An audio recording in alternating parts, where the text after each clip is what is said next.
जब टिकटॉक आ गए, घरों में बच्चियों को अपनी वीडियोस अपलोड करने पर, उल्टी सीधी हरकतें करने पर पैसा देगा, फिर इस निजाम को शर्म आनी चाहिए, कहे कि इस निजाम में गैरत नहीं और हया नहीं है, क्योंकि वो फीड कर रहे हैं पैसे के जरिए से।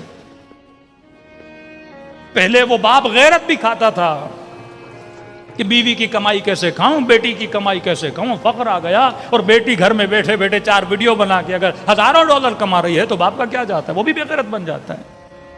कई ऐसे एक्टर एक्ट्रेसेस थी, आज एक तो अलमिया है कि ये सारे लोग अक्सरियत पंजाब से होती है। कब पहले हमारी अम्मा को बर्दाश्त नहीं था, पहले हमारे वालिद को बर्दाश्त नहीं था कि मूवियों में जाएं, आहिस्ता आहिस्ता वो मान गए। किस वजह से? वह इज़ा तिजारतन व लहवन, बेटी की शोहरत को देखा ना। जब माशरे में कभी कभी न रहा, पहले नाचने वाली एक कभी अमल था, लेकिन आज उस अमल को बेहतरीन बनाया गया। आप फलां की बेटी हैं, आप फलां के भाई हैं, आप फलां के बाद फादर हैं, फलां की माँ हैं, लोग 4 सेल्फियां लेते हैं। ये जमाना जो तबर्रुज जाहिली का जमाना बन गया, वो फख्र समझता है कि फला मेरी बेटी ये काम क्या करती है, मतलब नहीं, माल है, दौलत है, पैसा है। अब जाहिर है जब फख्र होगा फिर बाहर की ताकतें सॉफ्टवेयर बनाएंगी, फिर अब घर में बैठे कारोबार देंगी। हुस्न बेचा जाएगा, हया बेचा जाएगा, फिर उस माल की वजह से अपनी गैरत पे कॉम्प्रोमाइज करेगा, फिर उस माल की वजह से अपने हया पे कॉम्प्रोमाइज करेगा। तभी फरमाते हैं आखिरी जमाने में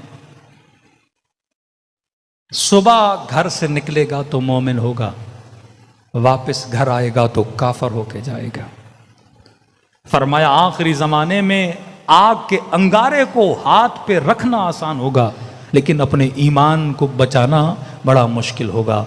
अभी मजलिस हुसैन सुनी, ईमान की महफिल है, रात बिस्तर पे जाओगे, मोबाइल उठाओगे, फिर वो कुफ्र याद, फिर वो बेहयाई आंखों के सामने आएगी, फिर शैतान तुझे एक और वादी में लेकर जाएगा। उस ज़माने में ईमान बचाना आसान था, आज के ज़माने में ईमान बचाना मुश्किल है। जब तक ये जहन में न बैठाओ कि मैं नेटवर्क ऑफ अहलुल बैत में हूँ,